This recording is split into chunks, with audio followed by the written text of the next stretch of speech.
Hello, and welcome to Conversations with Matt DeLockery. Up to this point, Paul has been describing what Christ has done for believers. From verse 16 through the end of chapter 2, Paul will directly respond to the alternative philosophy in Colossae, and we will get to compare the two worldviews. Unfortunately, he does not explain everything that was a part of the philosophy, probably because the Colossians already knew what it was, so he wouldn't need to explain it to them. As a result, scholars have spent a lot of time trying to figure out exactly what it was. The best guess at present is that it was probably some form of Jewish mysticism. Basically, it had Jewish roots, but it got really into the spiritual world in a way that doesn't have a basis in the actual commands of the Old Testament. Nevertheless, while we can't explain everything about the philosophy, this other worldview, we can get some of the basic ideas, at least see what Paul thought was objectionable about it. I think you'll find that it has a lot of application to today. Let's get into it. Verses 16 to 17 say, "Therefore let no one pass judgment on you in questions of food or drink, or with regard to a festival or a new moon or a Sabbath. These things are a shadow of the things to come, but the substance belongs to Christ." Here, we can see some of the reasons that scholars think that this philosophy was based on Judaism, though as we will see later, it's not traditional Judaism. Festivals and new moons were observed by all kinds of groups, both Jewish and non-Jewish. However, Sabbaths were something that were distinctively Jewish. Of course, we know that Paul does not object to Judaism itself. In chapter 1, he assumed the Jewish narrative of the Creator God and the fall of mankind, as well as the Jewish ideas of resurrection. Obviously, though, Paul adds the distinctively Christian aspect of reconciliation by the cross. If it were traditional Judaism that were the problem at Colossae, we would expect to find a letter that focuses on why Christianity is superior to Judaism. We don't see that. The problem that Paul has with the alternative philosophy is that the things that the philosophy is telling the Colossians to do are a shadow of things to come, but the substance belongs to Christ.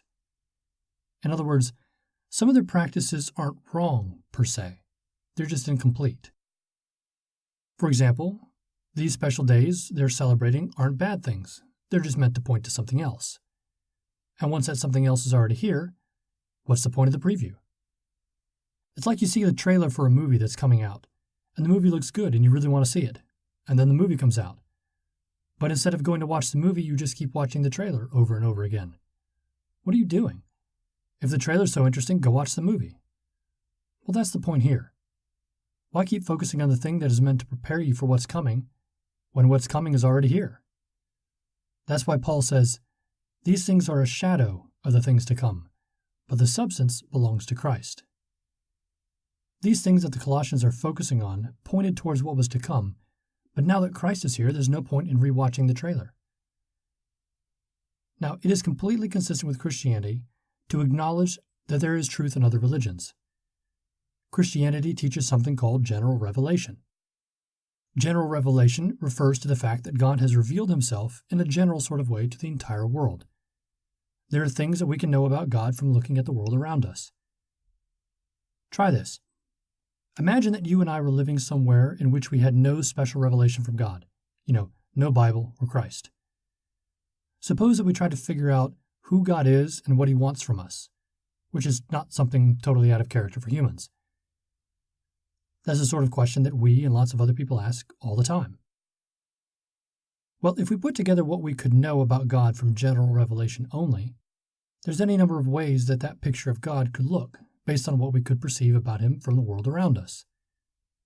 However, no matter what picture we come up with, it's going to be a little fuzzy compared to the real thing. And that's the point here. Paul is saying that anywhere you look outside of Christianity, the picture of God you're going to find is going to be a little fuzzy. Some places present a better picture and some places present a worse picture. But everywhere outside of Christ is going to be wrong in some ways. What Paul is saying here is that all over creation, including in other worldviews, like the one at Colossae, you'll find things that point to God. You'll find things that point to the truth. But they won't be God, and they won't be the truth. And so, once you are presented with a thing that actually is the truth, why would you continue staring at something that is just a signpost? Focus on the thing that the signpost is pointing towards. That is what Paul argues you find in Christianity. Now, let's look at verses 18 to 19. Let no one disqualify you, insisting on asceticism and worship of angels, going on in detail about visions, puffed up without reason by his mind of flesh, and not holding fast to the head, from whom the whole body, nourished and knit together through its joints and ligaments, grows with a growth that is from God. So while some things that you find in other worldviews point towards God and are good, many things don't and aren't. And that's part of why it's not a good idea to continue to look at things that are a mere shadow of the truth once you have the full truth in front of you. You will find some truth, but you'll also find some things that are not true and not good. This asceticism and worship with angels is part of what was wrong with this other worldview in Colossae. There's been a lot of debate about exactly what Paul is referring to here. I think, though, that the best explanation is that what the people who followed this other worldview were doing were undergoing some intense fasting so that they could induce visions and ascend into the heavenly realm. And the worship is not of angels, but with angels. The idea is that with these intense spiritual rituals, the participants could ascend into the spiritual realm and participate in the worship of God alongside the angels. That is why many think that this philosophy at Colossae is some sort of Jewish mysticism. You have things like the emphasis on the Sabbath, but you also have these mystic practices that claim to be able to take a person up into heaven. Now, what was happening was that the people that followed these practices were telling the Colossians that if they did not follow these practices with them, then they would be disqualified. In other words, they would be left out. However, what we should remember is what Paul said in 1:12. God has qualified us to share in the inheritance of the saints in light. Here we see the contrast between God who qualifies and man who disqualifies. And we are meant to ask the question, if God has qualified you, how could man possibly disqualify you? And with that, there is not only the question of whether man could disqualify someone, which is obviously not possible, but there's also something in the fact that we humans really do spend a lot of our time trying to disqualify others, don't we? God spends his time qualifying people. He fixes what's wrong with them and renews them into the beautiful beings they can be and were meant to be. We spend our time pointing out what's wrong with people in order to take them down and exclude them. Both God and man notice what's wrong with others, and there's nothing wrong with that. I am not in the camp of people who say that everyone is beautiful just the way they are. That's false. Most of us are downright ugly, and I'm talking about ugly on the inside. But the only reason that we don't see that is because we have either never taken the time to look at ourselves deeply, or we've shut our eyes to the truth. For most of us, the answer is probably both. Deep and serious flaws in all of us are a given, and anyone who says otherwise is either blind or deluded. The difference between God and man is how each relates to the flaws in people. God fixes people and makes us qualified for the inheritance with the saints in light. We disqualify others to make ourselves feel better, because if we're qualified and others are not, then we're part of the in crowd, and we feel special. Now, let's get back to how qualification relates to the alternative philosophy, or any other worldview for that matter. The first thing to understand is that if God has already qualified you, if he has already made you acceptable, then anyone else's opinion is irrelevant, right? God is up top, by definition. If someone or something else were higher than God, we would call them or that God. So if God has said that you're qualified, what difference does it make if someone else says you're disqualified? Who cares? God outranks everyone, so it's really only his opinion of you that matters. And yes, that includes yourself. Your opinion of yourself is less important than what God thinks of you. So if you think you're worthless, but God says, "No, you are of great value," then you're of great value. On the other hand, if you think you're something special, but God says, "No, not so much," then you should probably reevaluate your opinion of yourself. If God has qualified you, then no one else's opinion of you matters.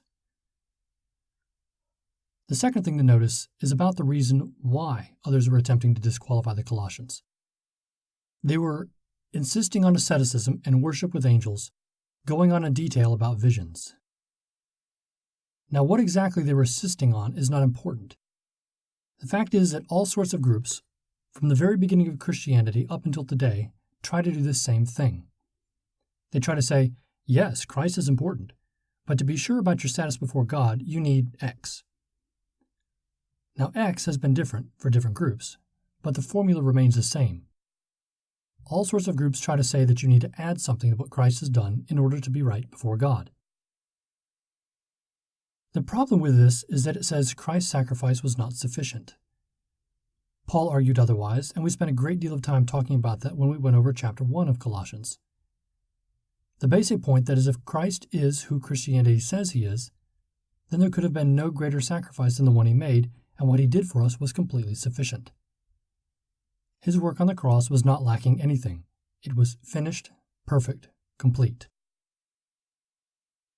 Really, this is how you can tell whether someone is talking to you about real Christianity or some cheap knockoff. Are they trying to add anything to Christ's sacrifice? If they are saying that something else is required to ensure your status before God, or to experience the true fullness of that relationship, they are not preaching Christianity. It's something else. Christ's sacrifice is both a necessary and sufficient condition of salvation. It is both required and it is everything that you need. Nothing else is required. In the last part of verse 18, Paul says that the one who follows the philosophy is puffed up without reason by his mind of flesh. This is not merely throwaway material in which Paul is making a jab at the other worldview. Rather, there are two important theological points here. Paul is saying that because the philosophers have a mind of flesh, they cannot accomplish their goals.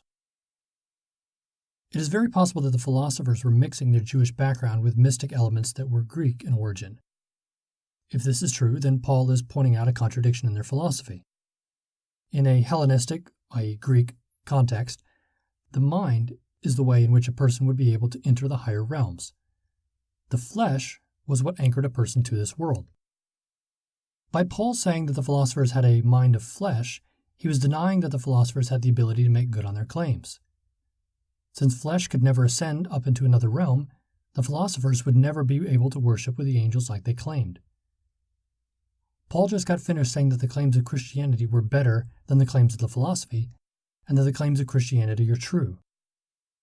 Here he's saying that the claims of the philosophy are not true, and he's showing a logical contradiction in their philosophy to prove it.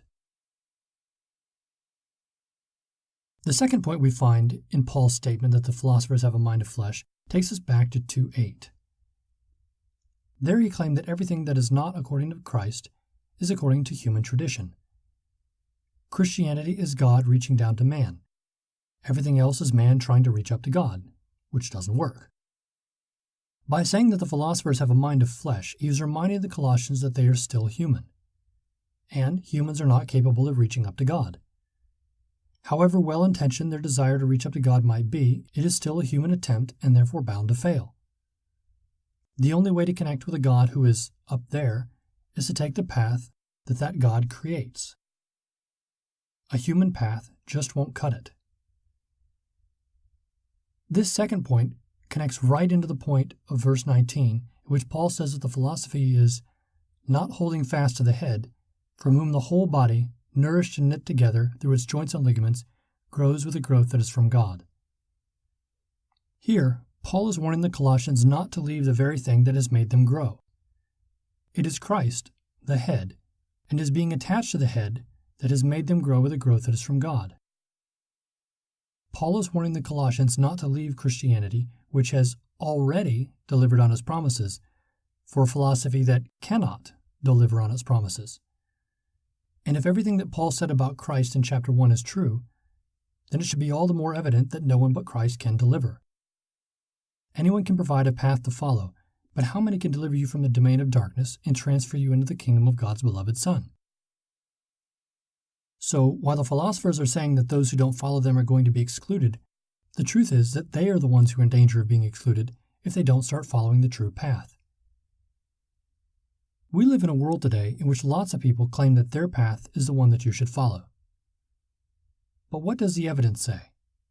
What is actually true? Is there actually a God? And if there is, has that God interacted in this world? If so, then chances are that that path is going to be the true one. If our goal is to reach up to the divine, then we are bound to fail. Any man-made path is going to fail, no matter how much a person or group might claim otherwise. The question we need to ask about any worldview that someone is offering to us or trying to get us to accept is it true?